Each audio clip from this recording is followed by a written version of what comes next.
اعوذ باللہ من الشیطان الرجیم بسم اللہ الرحمن الرحیم اللہم وفقنا لما تحب وترضى واجعل عاقبت امورنا خیرا ولا تکلنا الى انفسنا طرفۃ عین ابدا رب ادخلنی مدخل صدق واخرجنی مخرج صدق واجعل لی من لدنک سلطانا نصیرا۔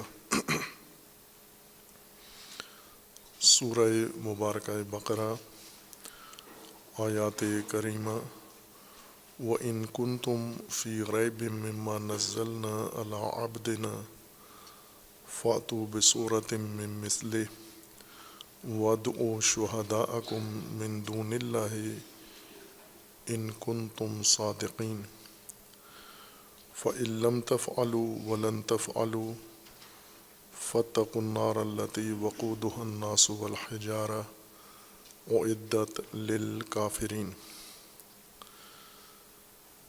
اللہ تبارک و تعالیٰ کا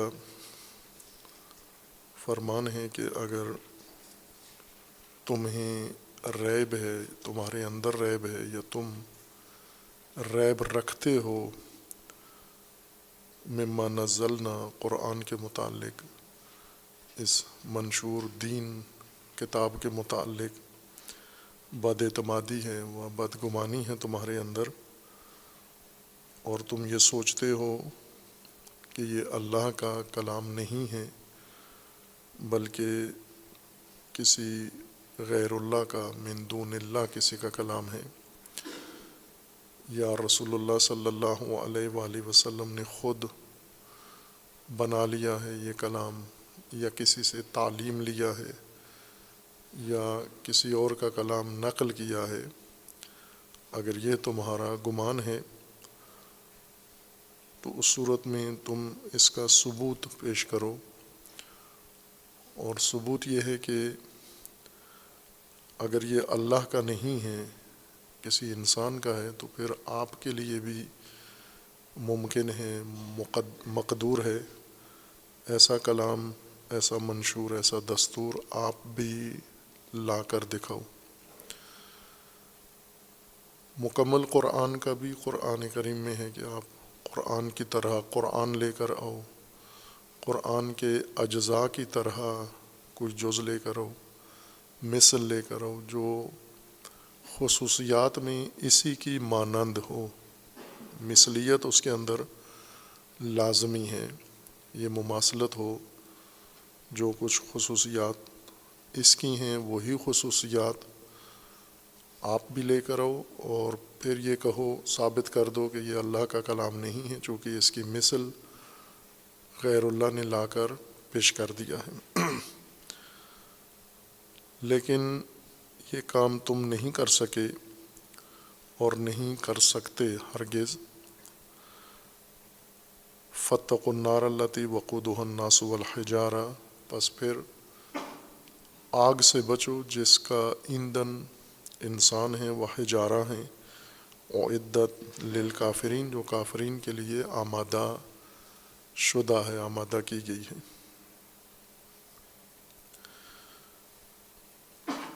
اور یہ تحدی قرآن کی مطلق ہے، عمومیت رکھتی ہے، تمام ادوار کے لیے، تمام انسانی نسلوں کے لیے ہے، کہ اگر اس کے اللہ کا کلام ہونے میں تمہیں شک ہے تو پھر اس کا مثل لانا آسان ہے، ممکن ہے، چونکہ جو کسی انسان نے کیا ہے دوسرے انسان کے لیے بھی ممکن ہے یہ سب کچھ انجام دینا۔ اور اگر نہیں کر سکے، اس کو بھی اللہ کا کلام نہیں مانتے، خود بھی عاجز ہیں اس جیسا لانے سے، تیسری صورت آگ ہے و جہنم ہے جو تمہارے سامنے ہے۔ ایک یہ ہے کہ تم قرآن کو مان لو، قبول کر لو، ایمان لے آؤ، ایمان اس بات پر کہ یہ جو کچھ نازل ہوا ہے اللہ کا کلام ہے، اور اس بات پر کہ جو شخصیت یہ کلام لے کر آئے ہیں وہ اللہ کی طرف سے مبعوث ہیں، وہ نبی ہیں، وہ رسول ہیں اللہ تبارک و تعالیٰ کے۔ اور وہی جو پہلی آیت میں گزرا ہے عبدیت، کہ اطاعت، عبدیت اختیار کرو، یا اس کے مقابلے میں اس کی مانند لے کر آؤ۔ اگر یہ دونوں کام نہیں کرتے، عبدیت بھی اختیار نہیں کرتے اور اس کی مانند لانے سے بھی عاجز و قاصر ہیں، پھر آگ، تیسری صورت شک بچتی ہے آپ کے لیے، آگ ہے، نار ہے، جہنم ہے، جو آمادہ کی گئی ہے کافرین کے لیے، منکرین کے لیے اور ہٹ درمی کرنے والوں کے لیے، جس کا ایندھن انسان ہے و حجارہ ہے۔ اب یہ واضح بات ہے کہ اللہ تبارک و تعالیٰ نے ہدایت کے لیے منشور دین نازل کیا ہے، اور اس دین کے متقابل انسان کے لیے جو صورت ہے وہ فقط عبدیت کی ہے، اطاعت کرے، اس منشور کو قبول کرے، اس پر عمل کرے، اس کے جز جز کو اپنی زندگی میں لاگو کرے اور اس منشور کے مطابق اپنا نظم و نظام زندگی قائم کرے۔ اگر یہ نہیں کرتا، عبدیت نہیں کرتا، تو اس صورت میں مثلیت لے کر آئے، یعنی اس کے مماثل لے کر آئے کہ اس سے بہتر یا اس جیسا انسان خود کر سکتا ہے، اس جیسا یا اس سے بہتر نظام اور ہدایت انسان فراہم کر سکتا ہے۔ بنیادی ان آیات کے اندر جو محور ہے وہ یہی ما نزلنا ہے، دستور و منشور و دین جو اللہ تبارک و تعالیٰ نے نازل کیا ہے ہدایت کے طور پر۔ اس کی پہچان ہدایت ہے، اور ہدایت انسان کی اصلی بنیادی ضرورت ہے، جامع ہدایت، خلقت سے لے کر انسان کے آخرت تک، یہ انسان کی اصلی حاجت ہے و ضرورت ہے، اور وہ ضرورت اللہ تبارک و تعالیٰ نے انسان کے لیے فراہم کی ہے دین نازل کر کے۔ اور انسان اگر اس اللہ کی فراہم کی گئی ہدایت کو نہیں مان رہا، ریب میں پڑ گیا ہے، تو ریب ہدایت سے دوری کا جواز پیدا نہیں کرتا کہ اگر کسی انسان کے اندر بد اعتمادی آ گئی ہے تو یہ اس کے لیے جواز نہیں ہے کہ وہ اسے چھوڑ دے، مریض کی مانند جو بیمار ہے، سخت مہلک بیماری میں گرفتار ہے، اور علاج کے بارے میں یا طبیب کے بارے میں یا دوا کے بارے میں یا تشخیص کے بارے میں اس کے دل میں بد اعتمادی پیدا ہو گئی ہے۔ تو یہ جو بد اعتمادی ہے اس کو ختم کرنا چاہیے، اس مریض کو بد اعتمادی ختم کرنا چاہیے، چونکہ اگر یہ علاج کے متعلق ریب میں پڑ گیا ہے تو اس حالت کا انسان کو نقصان ہے، ہلاکت و موت یا بیماری کی شدت، یہ نتیجہ ہے اس کا، ریب کا۔ ریب انسان کے لیے موزوں حالت نہیں ہے، نامناسب ترین حالات انسان میں سے ایک یہی ہے کہ انسان ریب کی حالت میں زندگی گزار رہا ہو، یعنی عدم اطمینان، عدم اعتماد۔ انسان جس شعبے میں بھی ہو، اگر وہ ریب کے اندر زندگی گزار رہا ہے، پہلا نتیجہ اس کا انسان کو یہ ملے گا محرومیت، ہدایت سے محروم ہے، یا اگر علاج کروانا چاہتا ہے اور علاج کے طریقے پر اس کے اندر ریب آ گیا ہے تو نتیجہ اس کا بیماری، موت اور ہلاکت ہے۔ یا اگر کسی اور شعبے میں زندگی کے ذیلی شعبوں میں بھی اگر ہم اس کو نتیجے کو دیکھیں تو ریب ہلاکت و محرومیت کا سبب ہے۔ ریب سے نکلنا ضروری ہے انسان کے لیے، اور ریب کی وجوہات اور اسباب انسان کی جانب سے ہیں، خصوصاً جب ایک قابل اعتماد تسلی بخش راستہ انسان کے سامنے موجود ہو، مطمئن راستہ ہو، معیاری راستہ ہو، لیکن انسان اس کے بارے میں بدگمان ہو جائے، بد اعتماد ہو جائے، تو یہاں پر نتیجہ اس راستے کے ضرر میں نہیں ہوگا۔ یعنی انسانوں نے اگر کوئی علاج قبول نہیں کیا تو علاج کا نقصان ہوگا، طبیب کا نقصان ہوگا، دوا کا نقصان ہوگا، تشخیص کا نقصان ہوگا۔ انہیں ذرا برابر بھی اس ریب کا جو مریض کے دل میں ہے انہیں کوئی ضرر نہیں پہنچنا، اور چونکہ طبیب ہیں اور طبیب اپنے فریضہ کے مطابق مریض کو ہر حال میں اس نے اصلاح کرنی ہے، اس کی بیماری کا علاج کرنا ہے۔ اس نے علاج کی راہ میں رکاوٹ ریب ہے، یعنی مریض کی نفسیاتی حالت یا قلبی حالت، بد اعتمادی اور بدگمانی کی حالت ہے، اور طبیب ہی کا کام ہے کہ مریض کی یہ حالت نکالے، مریض کو اس کیفیت سے بھی نکالے۔ اس کیفیت سے نکالنے کی کئی اسباب ہیں، طریقے ہیں۔ ایک یہ کہ اسے سمجھائے، اگر باشعور ہے، بافکر ہے مریض تو اسے سمجھا سکتا ہے، بیماری کی وضاحت کر سکتا ہے، دوا و تشخیص کی وضاحت کر سکتا ہے، اور اس کو مطمئن کرے۔ جب مریض مطمئن ہو جاتا ہے کہ جو طبیب میرے لیے تشخیص دے رہا ہے یہ درست ہے، تو مریض آمادہ ہو جاتا ہے علاج کے لیے، اور علاج ہو بھی جاتا ہے اور بچ بھی جاتا ہے۔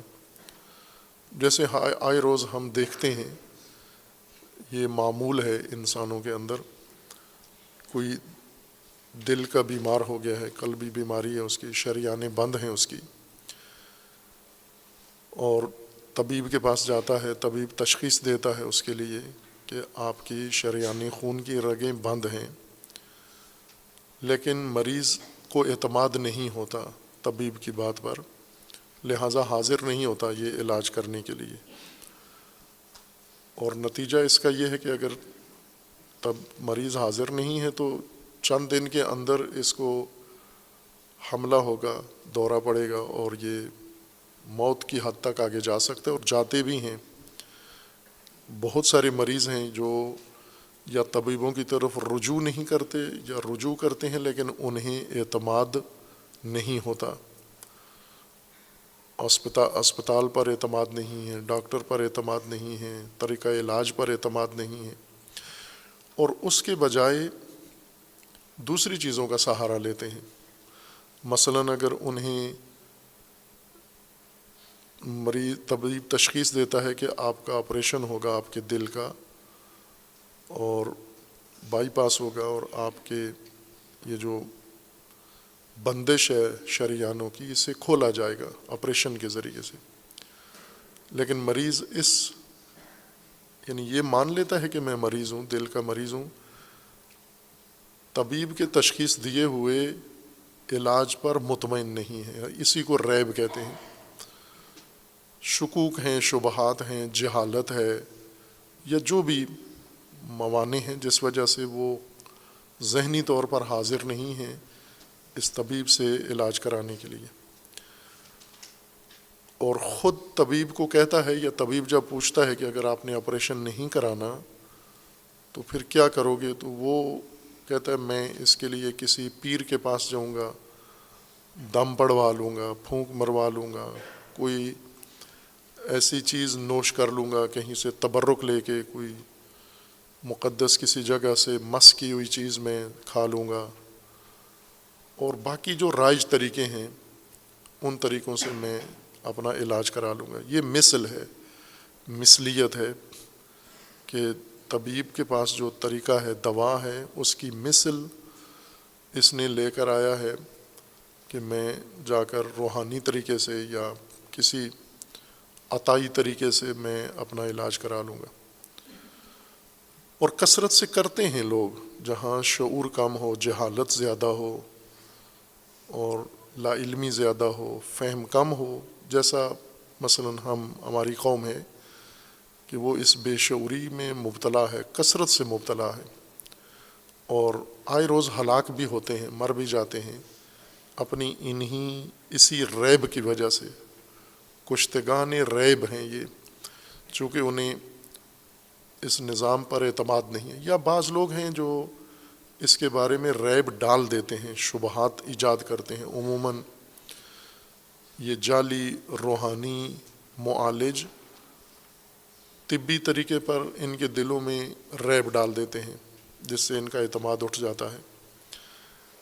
یا ایک اور طریقہ ہے اس وقت رائج، زیادہ تو نہیں ہے لیکن کافی تعداد اس کے اسیر ہیں، ہومیوپیتھی ایک طریقہ علاج ہے۔ یہ زیادہ طبی طریقے کے بارے میں بدگمانی لوگوں کے دلوں میں پیدا کرتے ہیں، چونکہ ان کی طرف رجوع نہیں ہوتا یا ان کا طریقہ لوگوں میں مقبول نہیں ہے زیادہ۔ اپنے کاروبار کے لیے مریضوں کے دلوں میں ریب ڈالتے ہیں رائج طریقہ علاج کے بارے میں، اور ان کی باتوں کی وجہ سے کثرت سے لوگ اس ریب میں پڑ بھی جاتے ہیں۔ اب یہ جو مریب انسان ہے معرض ہلاکت میں ہے، معرض خطر میں ہے، اور اگر یہ ریب ختم نہ کریں مثلا اس مریض سے اور اس جیسے دیگر مریضوں سے، تو سب کے مرنے کا ڈر ہے۔ اس لیے ضروری ہے کہ ان کی آگاہی بڑھائی جائے، ان مریضوں کی، ان کی حالت دیکھ کر، کیفیت دیکھ کر۔ اگر تو ہٹ دھرم نہیں ہیں، عاقل ہیں، سمجھدار ہیں، فہم و فراست و بصیرت رکھتے ہیں، اور ان کے دلوں میں ریب ڈال دیا گیا ہے، تو ان کو آسان ہے ریب نکالنا ان کے دل سے۔ لیکن اگر یہ ہٹ دھرم ہیں، ضدی ہیں، نافہم ہیں، بے شعور ہیں، ریب نکالنا بہت مشکل ہے ان کے دلوں سے۔ اس کے لیے انہیں ایسی صورتحال سے دوچار کیا جاتا ہے ہٹ دھرم آدمی کو کہ جس میں خود وہ اپنے عجز اور اپنے اس غلط فیصلے یا غلط ذہنیت کی طرف اندر سے متوجہ ہو جائے کہ جیسے میں سوچ رہا ہوں وہ غلط ہے، اور جو مجھے طبیب کہہ رہا ہے وہ درست طریقہ ہے۔ سمجھدار کو، بابصیرت انسان کو متوجہ کیا جا سکتا ہے۔ اسے طبیب جب سمجھاتا ہے، اس کی ٹیسٹ کرواتا ہے، رپورٹیں لیتا ہے، اس کے سامنے رکھتا ہے، وہ مان لیتا ہے کہ یہ ثابت ہو گیا ہے، لہٰذا طریقہ علاج بھی میرا کیا جائے۔ لیکن ہٹ دھرم یہ قبول نہیں کرتا کہ یہ جو آپ کہہ رہے ہو ٹیسٹ میں یہ آیا ہے، میں اس کو نہیں مانتا، آپ کہہ رہے ہو آزمائشوں میں یہ ثابت ہوا ہے، میں اس کو نہیں مانتا، آپ یہ کہتے ہو میرے دل کی شریانیں بند ہیں، میں اس کو نہیں مانتا، آپ کہہ رہے ہو میرے جسم میں کوئی اور حصہ جسم کا، میرا گردہ مثلا ناکارہ ہو رہا ہے، میں اس کو نہیں مانتا، مجھے شوگر ہے اور وہ میرے جسم کو نقصان پہنچا رہی ہے، میں اس کو نہیں مانتا۔ ایک کثیر تعداد ہٹ دھرم ہو جاتے ہیں، اور اس ہٹ دھرمی کی بنیاد پر اعتماد ان کا نہیں ہوتا طریقہ علاج پر۔ ان کو ریب سے نکالنا پہلے ضروری ہے، پھر بعد میں ان کا علاج ممکن ہے، کہ جب تک ریب میں ہے، ہٹ دھرمی بھی ہے، ہٹ دھرم کو ریب سے نکالنا دشوار کام ہے، اور اس کے لیے طریقہ کار یہ ہے کہ اسی کے ذریعے سے ثابت کیا جائے کہ تم جو سوچ رہے ہو یہ غلط ہے۔ یعنی مریب انسان کو، ریب میں گرفتار انسان کو، ریب کے اندر مبتلا انسان کو ریب سے نکالنے کے لیے خود اسی کی حالات اور اسی کی کیفیات سے فائدہ اٹھایا جائے، کہ ماہر طبیب یہ کام کرتے ہیں، جن کو پتہ ہوتا ہے کہ جب تک یہ مریض ذہنی طور پر علاج کے لیے تیار نہیں ہوتا، اس کا علاج نہیں کیا جا سکتا، اور یہ ضدی بھی ہے، ہٹ دھرم بھی ہے، اور آمادہ بھی نہیں ہے، تو پہلے اس کو آمادہ کیسے کیا جائے۔ یہاں جو طبیب ہے اسے اگر نفسیات کا بھی علم ہو، وہ سوجھ بوجھ رکھتا ہو انسان کی شخصیت سوچ کو سمجھنے کا، تو وہ پہلے اس کے ریب کو خود اسی کے ذریعے سے ختم کرے گا، یعنی اسی کو ایسی کیفیت میں مبتلا کر دے کہ یہی مریب انسان، ریب میں گرفتار انسان تشخیص دے لے، یا اس کے ذہن میں یہ بات آ جائے کہ میں جو سوچ رہا ہوں وہ درست نہیں ہے۔ ایک طریقہ اس کا یہ ہے کہ جس پر اس کو اعتماد نہیں ہے، ایک شق یہ رکھی جائے، اور دوسری چیز جو اس کے ذہن میں جس کے بارے میں حسن ظن ہے، جو اس کے ذہن میں بات قریب لگتی ہے اس کو، جو محتمل ہے، ایک شق وہ رکھی جائے، ایک شق جو طبیب اسے بتا رہا ہے اور یہ نہیں مان رہا، اس کے ذہن میں ریب ہے۔ دوسری وہ صورت ہے جو مریض خود رجحان رکھتا ہے اس کی طرف کہ یہ اس وجہ سے ہو سکتا ہے، جیسے ایک شخص ہے جو دل کا مریض ہے اور اس کے ذہن میں یہ گمان ہے کہ میرا شریان بند نہیں ہے، میرے معدے کا مسئلہ ہے، مجھے کسی اور تکلیف میں مشکل کی کوئی اور ہے میری۔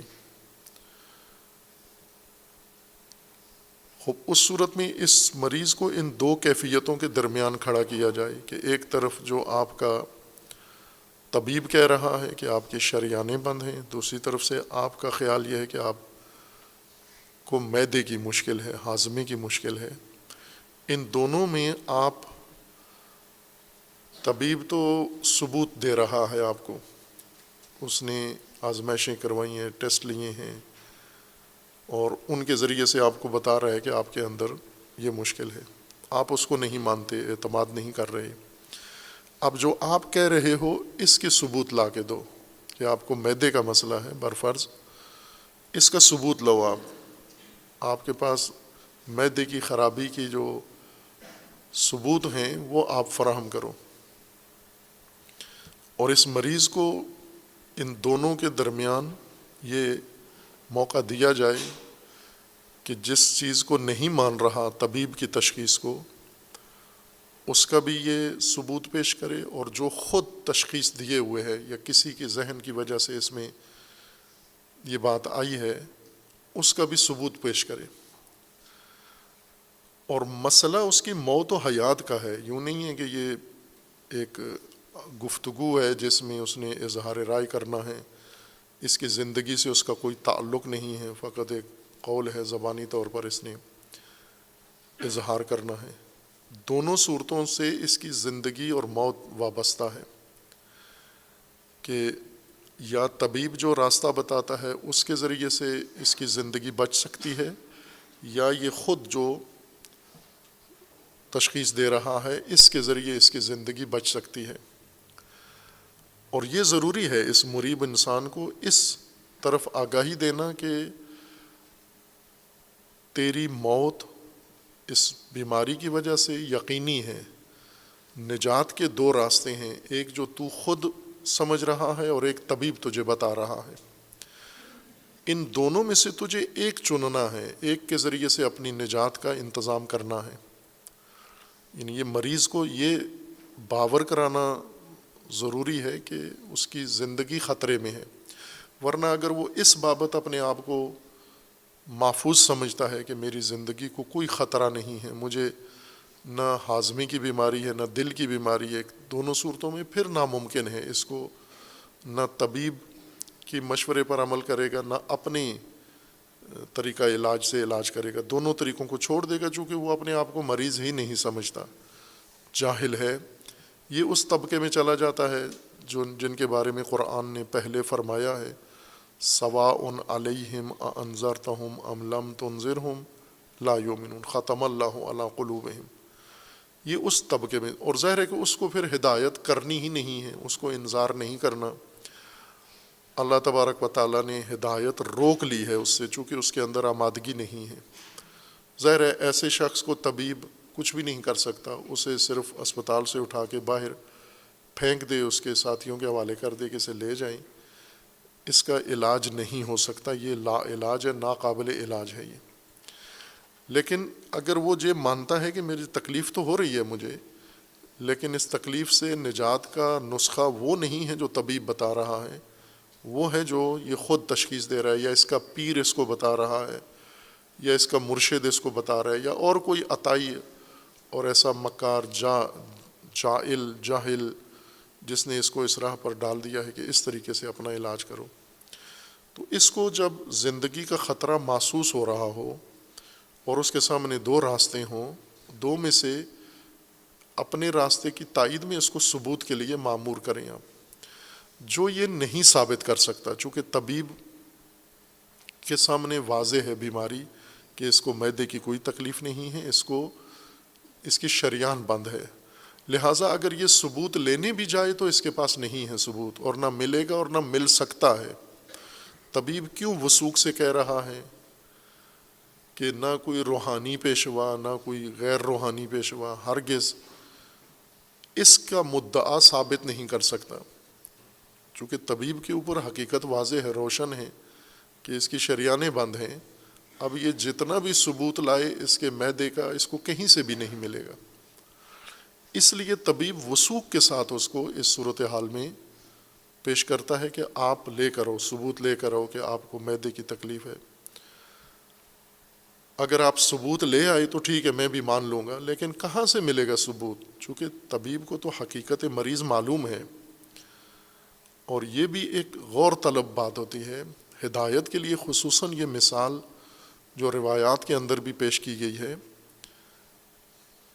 یہی بہترین مثال یہ ہے کہ مریض بائی کہ مشکل مریض میں ہے، درد بھی مریض کے اندر ہے، بیماری مریض کے اندر ہے، تکلیف مریض کے اندر ہے، لیکن فہم طبیب کو ہے۔ مریض یہ نہیں کہہ سکتا کہ چونکہ مجھ میں ہے بیماری میں تجھ سے بہتر سمجھتا ہوں۔ یہ ہدایت کے لیے بہترین نمونہ ہے، اور عام لوگ خواہ وہ مسلمان ہوں، غیر مسلم ہوں، وہ غربی ہوں، شرقی ہوں، وہ متدین ہوں نہ ہوں، کسی فرقے سے تعلق رکھتے ہوں، یہ طبیب کو نہیں کہہ سکتے کہ مریض بیماری میرے اندر ہے، میں تجھ سے بہتر سمجھ سکتا ہوں۔ ان کا مکمل اعتماد ہوتا ہے طبیب کے اوپر، اس میں مذہب، فرقہ اور علاقہ، لسان، قوم، ذات کا کوئی دخل نہیں ہے۔ یہ اس صورت میں ہوتا ہے کہ اگر ان کا دماغ ٹھکانے ہو، ان کی عقل ٹھکانے ہو، یہ احمق نہ ہوں، سفی نہ ہوں، سمجھدار ہوں، باشعور ہوں، یہ ہر صورت میں اپنی مشکلات کے لیے طبیب پر اعتماد کرتے ہیں۔ یہی موضوع ہدایت میں بھی ہے۔ ہدایت میں مشکل قوم کے اندر ہے، مشکل سماج کے اندر ہے، مشکل اس معاشرے کے اندر ہے، لوگوں کے اندر ہے، گھرانے کے اندر ہے، عورتوں مردوں کے اندر ہے، چھوٹے بڑوں کے اندر ہے۔ ان کی مشکل یہ نہیں سمجھتے، بیماری ان کے اندر ہے، لیکن تشخیص اس نے کرنی ہے جس کو اللہ تبارک و تعالیٰ نے ان کا ہادی بنایا ہے، طبیب بنایا ہے، رائے حل اس کے پاس ہے، اور ان کو اس پر اعتماد کرنا چاہیے جس طرح طبیب پر اعتماد کرتے ہیں۔ اگر اللہ کی طرف سے طبیب منسوب ہونا شروع ہو جائیں تو یہ لوگ ان پر بھی بد اعتمادی کر دیں گے۔ ابھی چونکہ طبیب ان کے اپنے کالجوں سے پڑھ کر آتے ہیں، اپنی یونیورسٹیوں سے پڑھ کر آتے ہیں، سیکھ کر آتے ہیں، یہ ان پر اعتماد کرتے ہیں۔ لیکن اگر ایسا ہو کہ اللہ تبارک و تعالیٰ کسی طبیب کو علم دے، تجربہ دے، صلاحیت دے، بصیرت دے، کالج سے نہ پڑھا ہوا ہو، اللہ نے اس کو یہ توفیق دے دی ہے، کوئی بھی اس پر اعتماد نہیں کرے گا چونکہ اللہ نے اس کو بنایا ہے۔ اگر کالج سے پڑھ کر آیا ہے تو یہ قابل اعتماد ہے، لیکن اگر دین سے اللہ تبارک و تعالیٰ نے اس کو بنایا ہے، یہ قابل اعتماد نہیں ہے۔ یہ ریب ہے ان کے اندر موجود ہدایت کے بارے میں، لیکن عملی طور پر اگر ہم دیکھیں تو طبیب کے بارے میں ریب نہیں ہوتا۔ اکثر لوگوں کی مشکل طبی حل ہو جاتی ہے، علاج ہو جاتا ہے، صحت و سلامتی ان کو مل جاتی ہے، بحال ہو جاتی ہے ریب نہ ہونے کی وجہ سے۔ طبیب کی مہارت کا اتنا دخل نہیں ہوتا جتنا مریض کے اعتماد کا دخل ہوتا ہے طبیب کے اوپر۔ لیکن جب ہدایت کی باری آتی ہے، یہ ریب ان کے دلوں میں رکاوٹ بن جاتا ہے، ہدایت نہیں لیتے یہ لوگ، اس رکاوٹ کی وجہ سے محروم رہ جاتے ہیں۔ اب مشکل اصل تو گمراہی تھی ان کی، کہ اصل تو انہیں آگاہ کرنا تھا کہ آپ کو اللہ تبارک و تعالیٰ نے خلق کیا ہے، انسان بنایا ہے، اور آپ کا ایک مقصود ہے خلقت کا، آپ کو پرورش پانی ہے، آپ کو اپنی صلاحیتیں پروان چڑھانی ہیں، اپنی قابلیتیں کمالات تک پہنچانی ہیں۔ یہ اصل مسئلہ تو یہ تھا تمہارا، لیکن ریب نے آ کر تمہیں روک لیا ہے، اس پرورش سے، تکامل سے روک لیا ہے ریب نے، اور وہ بہت ضروری کام ہے پرورش۔ پہلے ریب نکلے گا، پھر تمہاری پرورش ہوگی، ہدایت ہوگی۔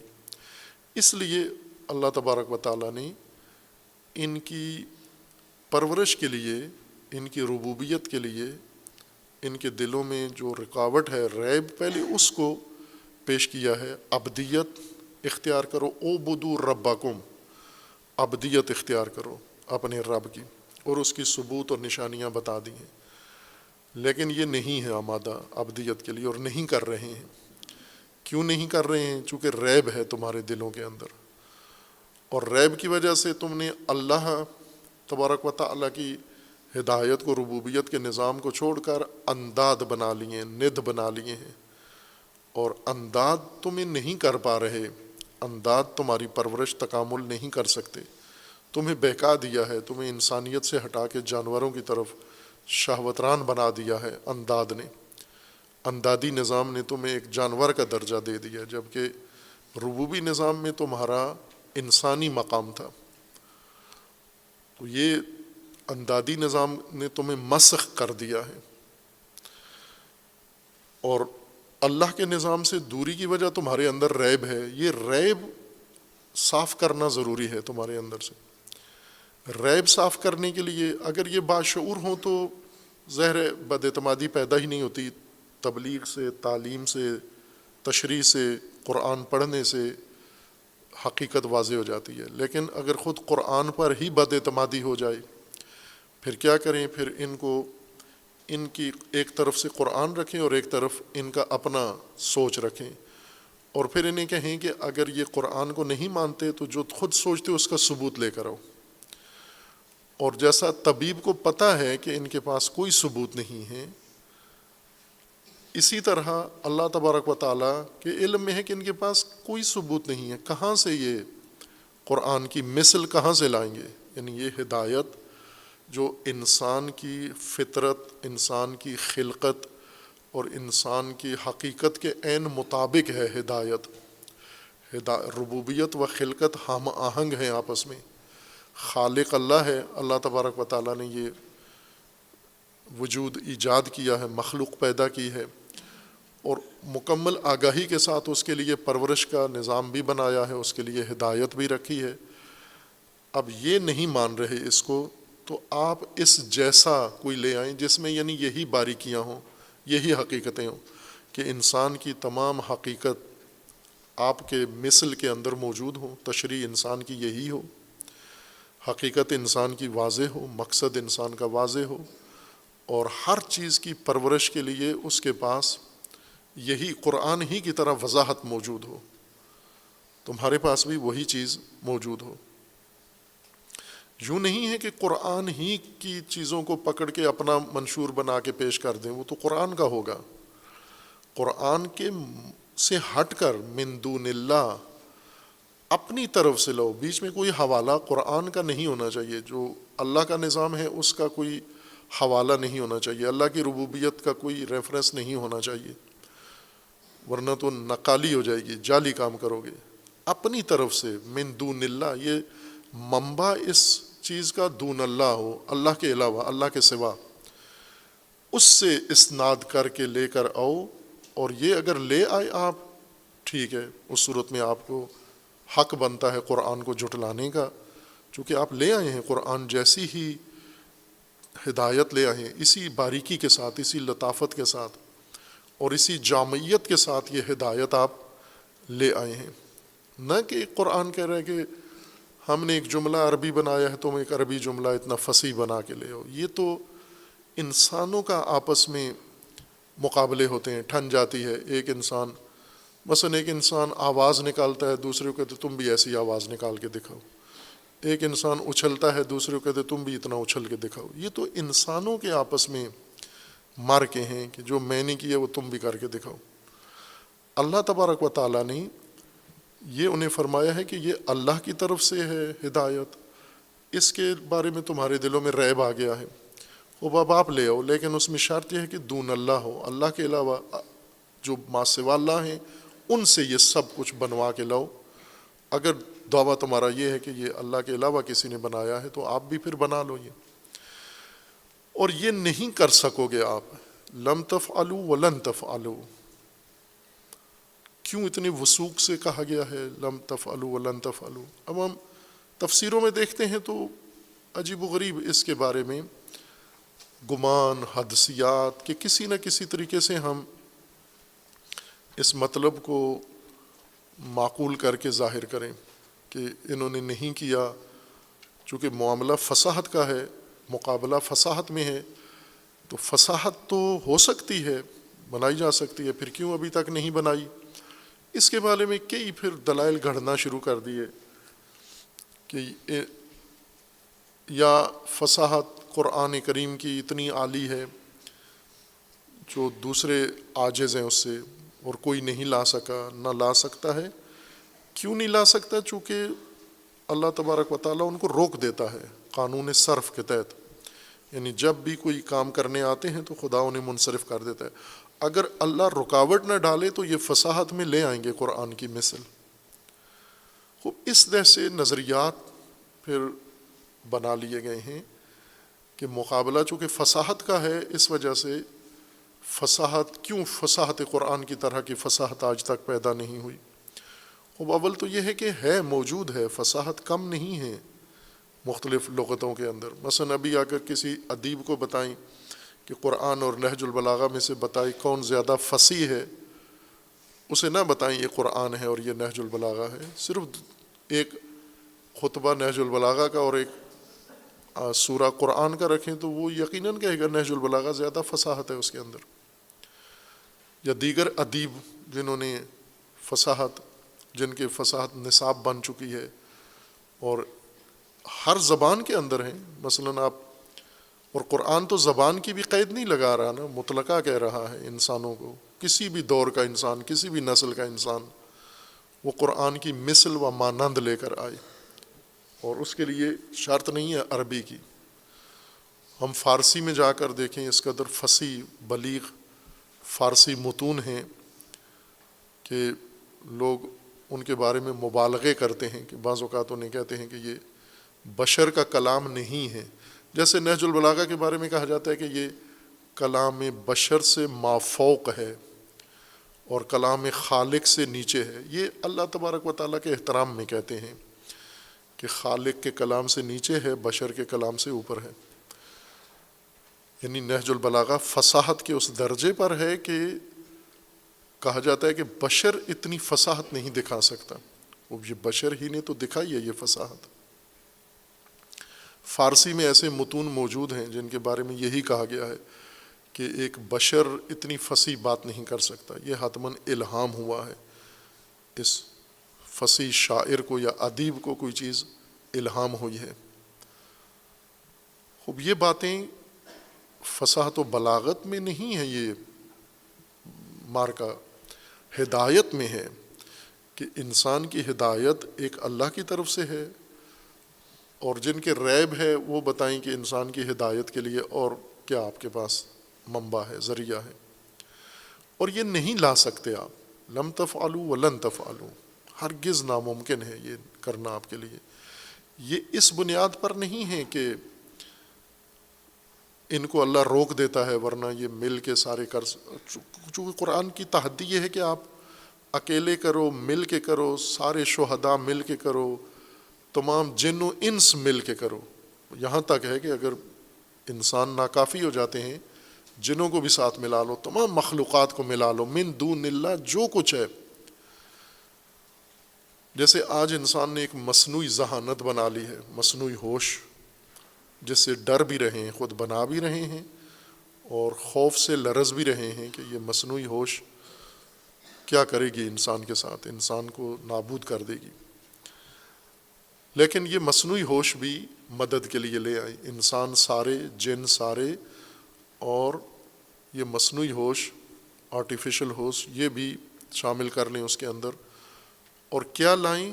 نہ فصاحت میں جملہ لائیں، انسان کی پرورش، انسان کی خلقت، انسان کی ہدایت، انسان کے تکامل اور انسان کی زندگی کا یہ جامع نقشہ، تمام باریکیوں کے ساتھ، تمام حقیقتوں کے ساتھ، یہ سارا پیش کریں، سارے مل کے پیش کریں.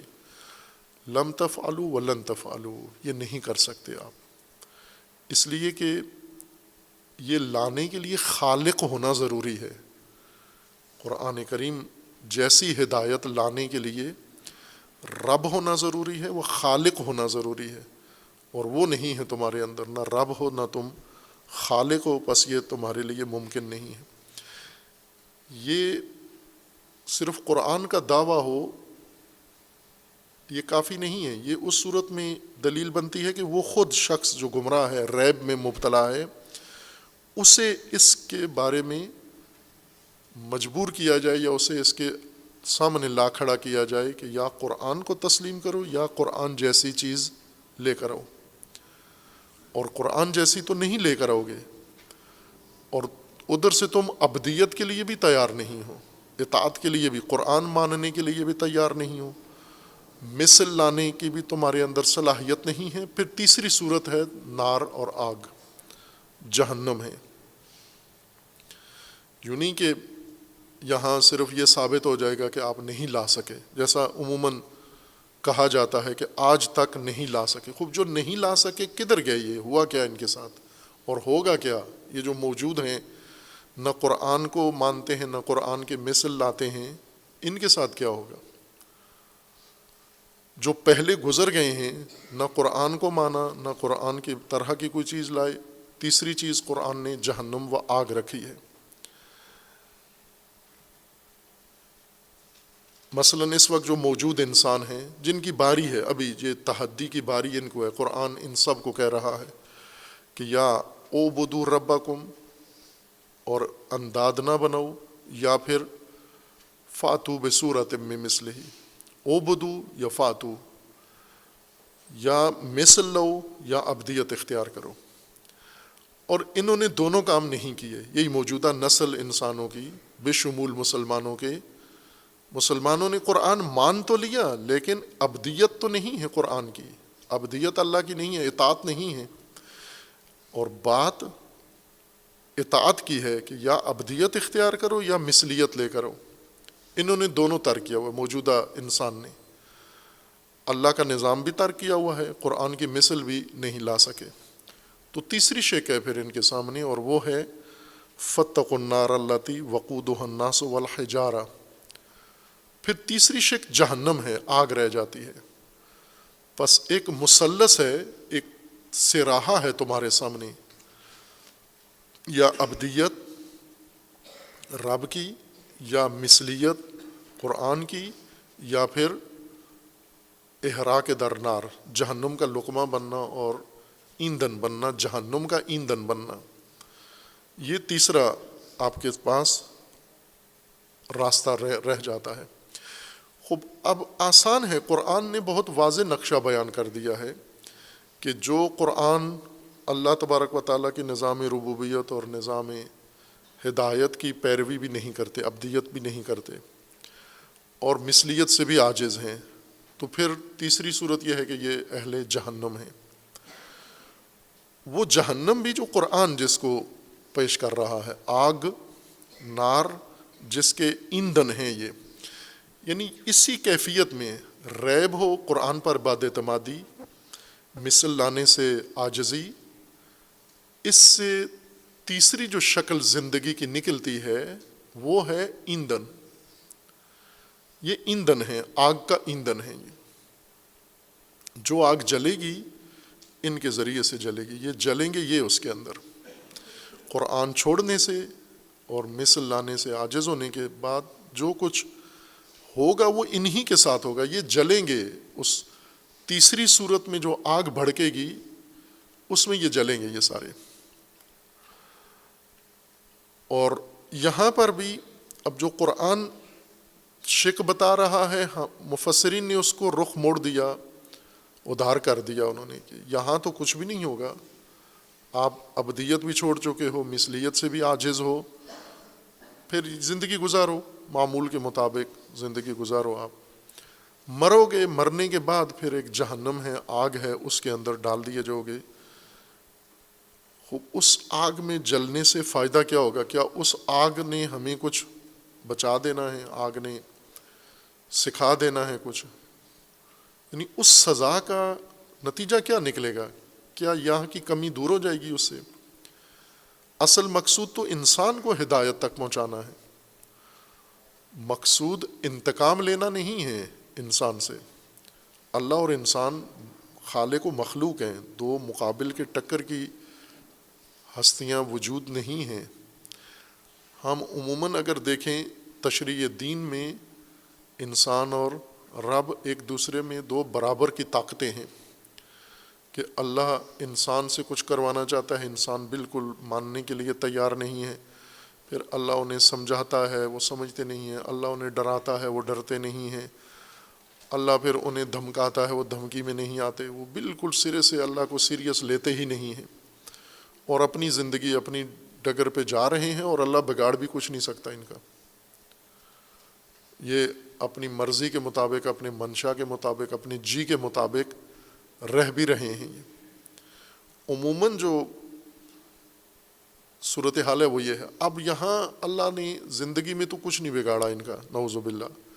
کیا کرے گا؟ خوب اللہ نے کہا ٹھیک ہے یہاں تم اپنا جو کرنا ہے کر لو، مرنے کے بعد میں تم سب کو سزا دوں گا ان جرائم کی جو یہاں کیے ہیں، ان جرائم کی. خوب ان جرائم کی وہاں ہمیں سزا دے کے کیا ہوگا؟ ہم ٹھیک ہو جائیں گے؟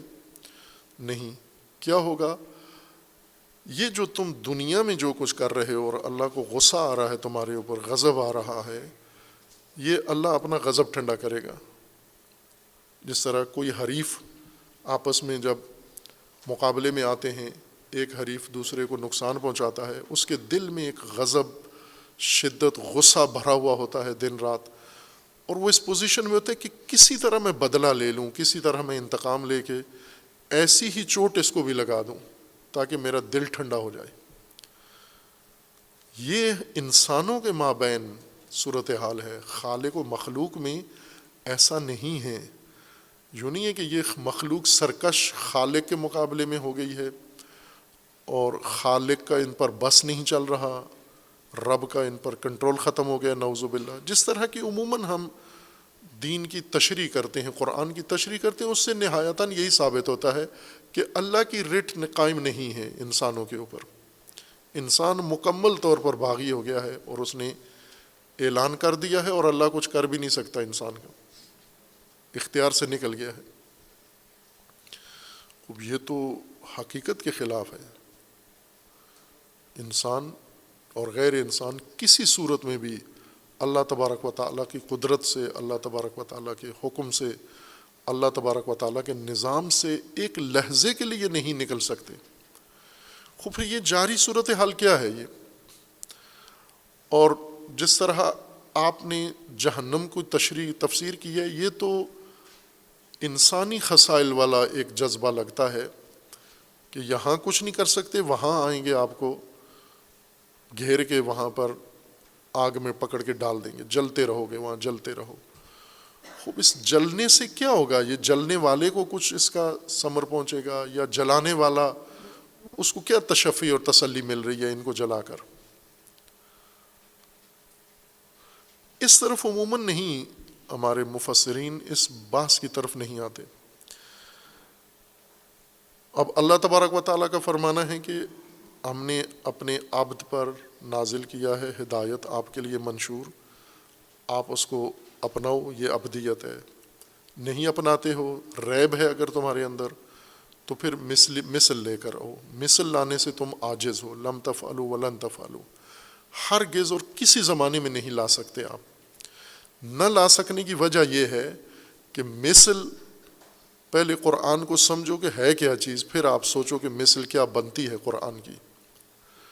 نہ کہ فصاحت میں قرآن کی مثلیت نہیں مانگ رہے، ہدایت میں، حقیقت قرآن میں، وہ جو قرآن آپ کے پاس لے کر آیا ہے آگاہی، وہ مثلیت چاہیے، اس کے اندر چاہیے، اور وہ نہیں کر سکتے آپ. کیوں نہیں کر سکتے؟ چونکہ وہ خالق اور رب کر سکتا ہے. وہ جو خالق نہیں ہے، رب نہیں ہے، وہ نہیں کر سکتا. بے شک نبی ہو، بے شک رسول ہو، بے شک امام ہو، بے شک کچھ بھی ہو، وہ اگر خالق و رب نہیں ہے وہ نہیں لا سکتا. قرآن جیسی کوئی چیز ایک سطر نہیں لا سکتا. اس کے لیے یہ درجہ ہونا ضروری ہے، خالق اور رب ہونا ضروری ہے. اگر یہ بھی نہیں کیا تو پھر کیا ہے؟ پھر نار ہے، جہنم ہے. یہ کون سی جہنم ہے؟ انتقامی جہنم ہے. جس طرح یہاں کسی کو حکم دیا جاتا ہے، سرکشی کرتا ہے، غصہ آتا ہے، پھر اس کو سزا دی جاتی ہے، سزا دینے سے سزا دینے والے کا دل تھوڑا ٹھنڈا ہو جاتا ہے. تو یہ تو شایان خدا نہیں ہے، یہ تو اللہ نہیں ہے، یہ تو مخلوق کی صفت ہے، اور اللہ بری ہے مخلوق کے صفات سے. اللہ کو غضب نہیں چڑھتا اس طرح جیسے انسان کو چڑھتا ہے، اللہ کو غصہ نہیں آتا جیسے انسان کو آتا ہے، اللہ انتقام نہیں لیتا اس طرح سے جیسے انسان لیتا ہے انتقام ایک دوسرے سے. پھر یہ عذاب، یہ جہنم، یہ سب کیوں بنایا ہوا ہے ان غلط لوگوں کے لیے، سرکشوں کے لیے؟ قرآن اس کو یہ نہیں کہہ رہا کہ یہ ہماری طرف سے ایک انتقامی کارروائی ہے، ہم اپنا دل ٹھنڈا کریں گے تمہیں مار کے، تمہیں جلا کے.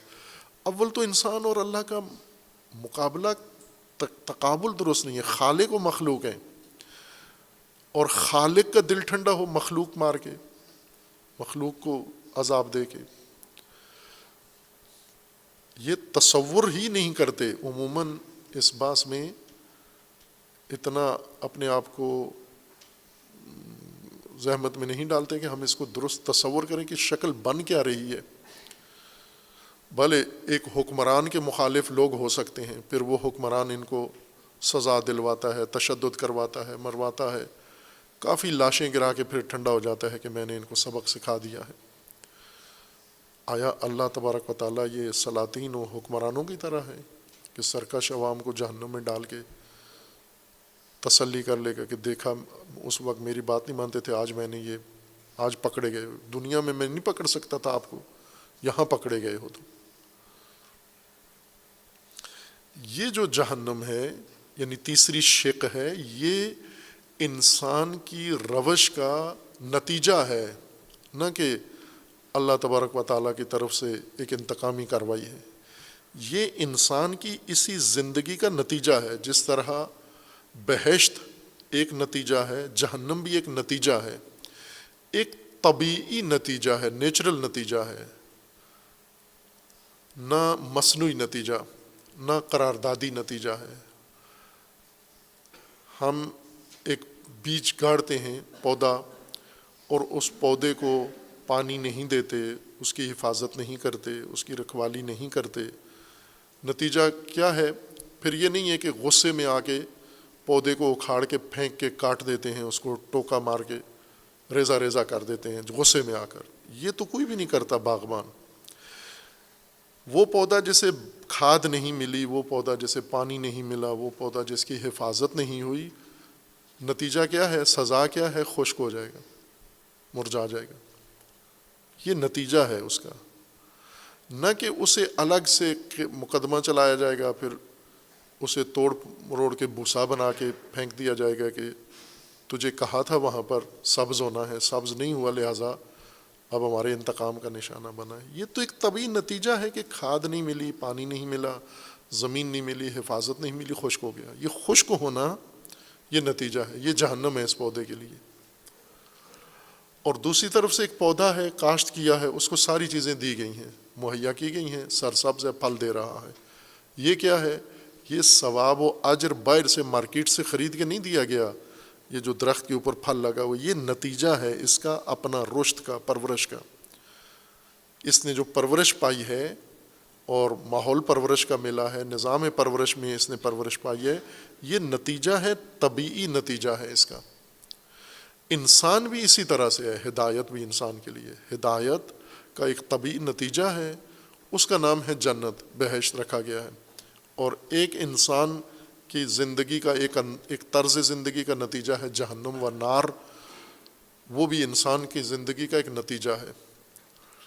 نہ یہ کہ اللہ تبارک و تعالی نے انسان کو نظر میں رکھا ہوا ہے، جس طرح حکمران یا پولیس مجرمین ڈھونڈ رہی ہوتی ہے، وہ چھپے ہوتے ہیں، ان پر پولیس کا ہاتھ نہیں ہوتا۔ جیسے آج کل پنجاب کے بعض علاقوں میں پولیس آپریشن کر رہی ہے، یا دہشت گرد ہیں، پاکستانی فوج اور اداروں کے ہاتھ نہیں آ رہے، یہ چاہتے ہیں ان کو ختم کریں لیکن نہیں کر سکتے۔ تو اس طرح تو اللہ کی ذات عاجز نہیں ہے کہ انسان کو دنیا میں سزا دینے سے، یا اول تو یہ سزا بنتی ہی نہیں ہے، رب کی طرف سے، مخلوق کو خالق کی طرف سے یہ سزا، انتقامی سزا، جذبے والی سزا، دل ٹھنڈا کرنے والی سزا، اپنا غصہ نکالنے والی سزا، یہ تو خالق و مخلوق کے تعلق میں آتی ہی نہیں ہے۔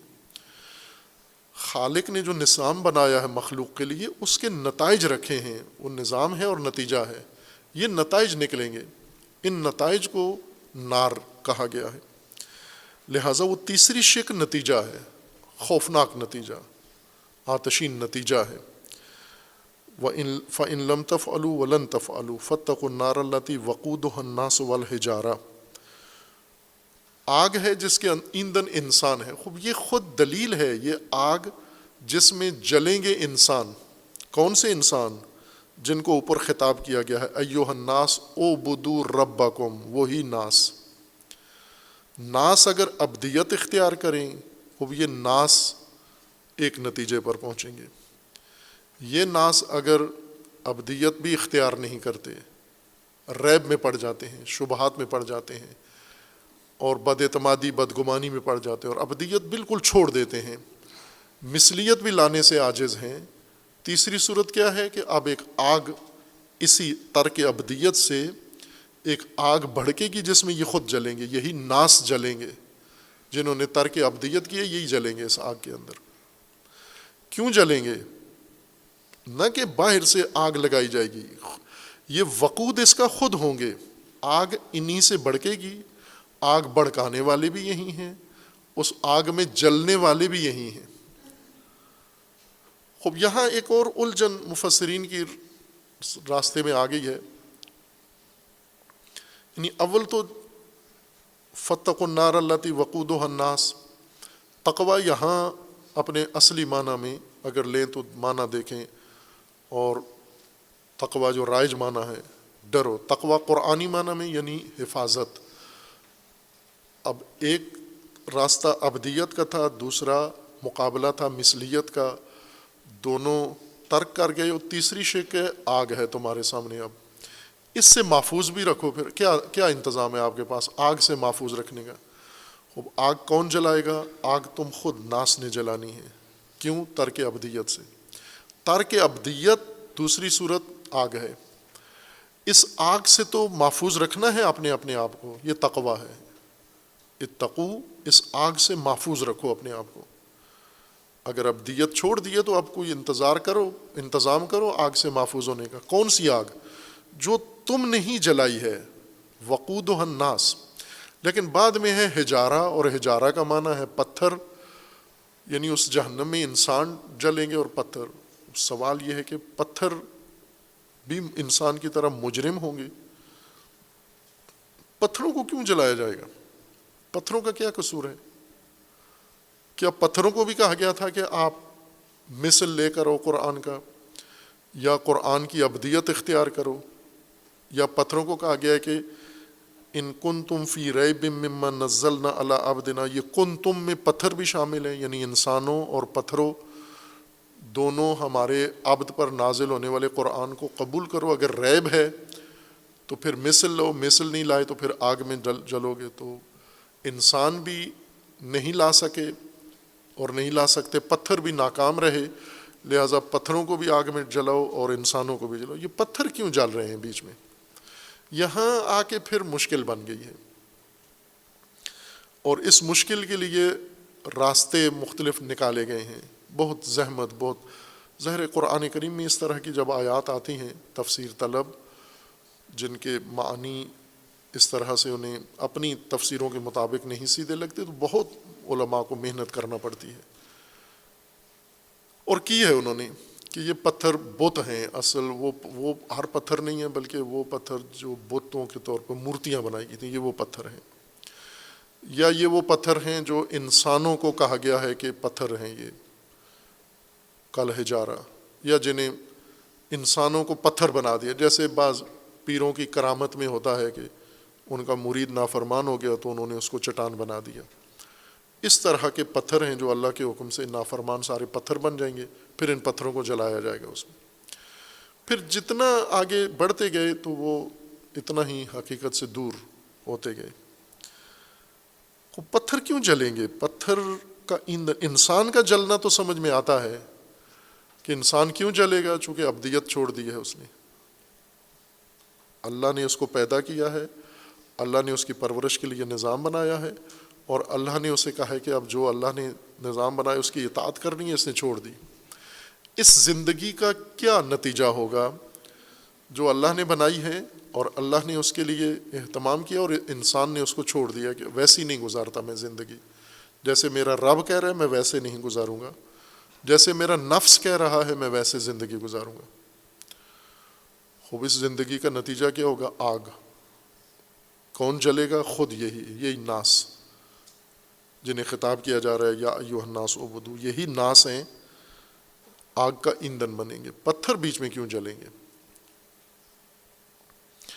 بعضوں نے یہ کہا کہ پتھر اس لیے کہ انسانوں کو آگ نہیں لگتی اور پتھروں کو آگ لگ جاتی ہے، چونکہ انسان جیسے ہندو مردہ جلاتے ہیں تو مردے کو نہیں آگ لگتی کسی صورت میں بھی، آپ اس کو آگ جتنی دکھائیں جسم آگ نہیں پکڑتا، چونکہ مشتعل نہیں ہے، انسان کا جسم کے اندر جو مواد ہے وہ اشتعال والا نہیں ہے، مشتعل ہونے والا نہیں ہے،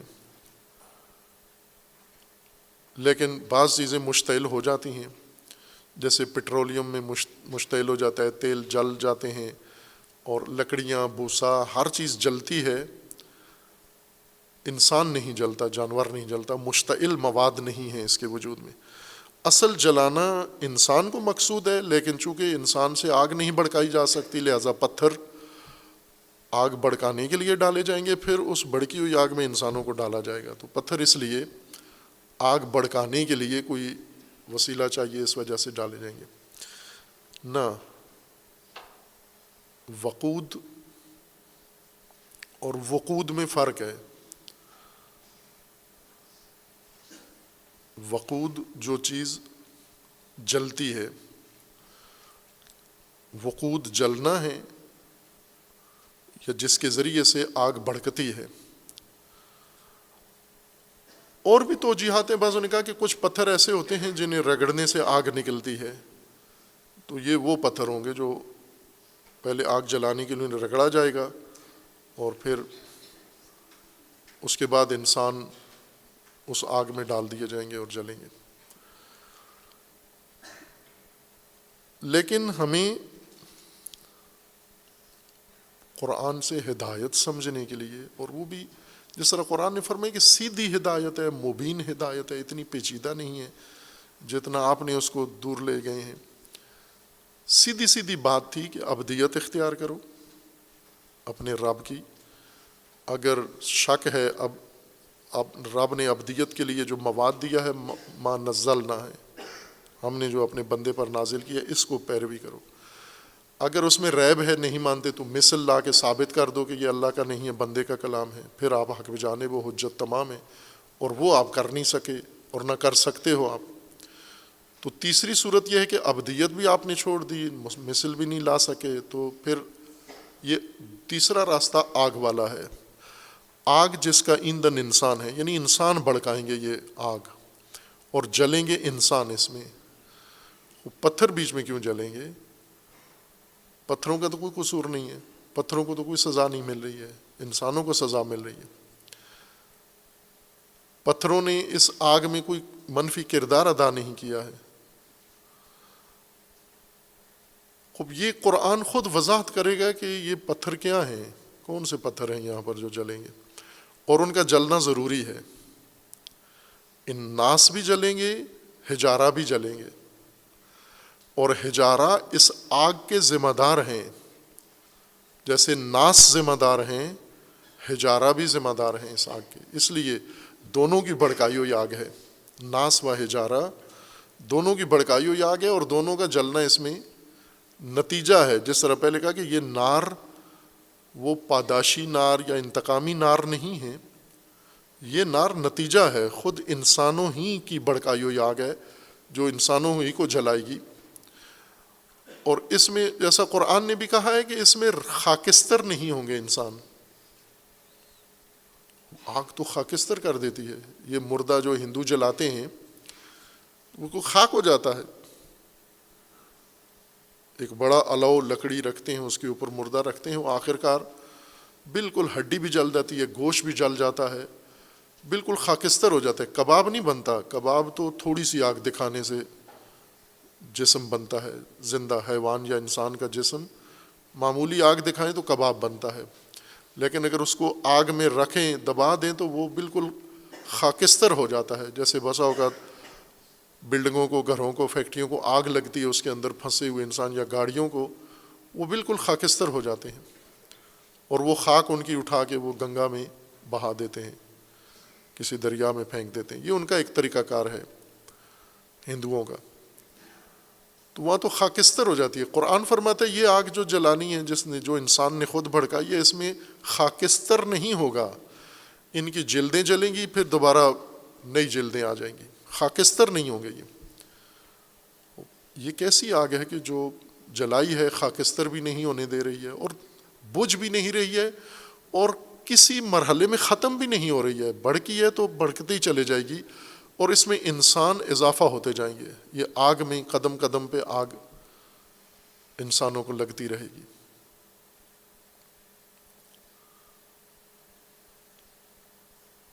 اور پتھر اس میں نہ آگ لگانے کے لیے، قرآن نے ان کو کس دلیل سے پتھروں کو آگ لگانے کے لیے شامل کیا ہے، چونکہ اور کوئی ذریعہ نہیں تھا۔ اگر اللہ کی جلائی ہوئی آگ ہے تو پتھر کی محتاج نہیں ہے، وہ تو ویسے پتھر آگ پکڑ سکتا ہے تو انسان بھی آگ پکڑ سکتا ہے، یہاں تو کوئی ایسی مجبوری نہیں ہے۔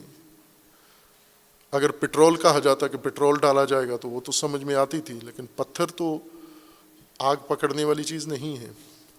خوب یہ نہیں وضاحت کی گئی کہ یہ پتھر بیچ میں کیسے ہے۔ کیا ہے مفسرین نے اپنے حد تک کوشش کی ہے اس کو حل کرنے کے لیے، لیکن ظاہر ہے جب مطلب بنیاد سے ہی کھسکا ہوا ہو تو پھر اس کو فٹ کرنا بہت مشکل ہوتا ہے۔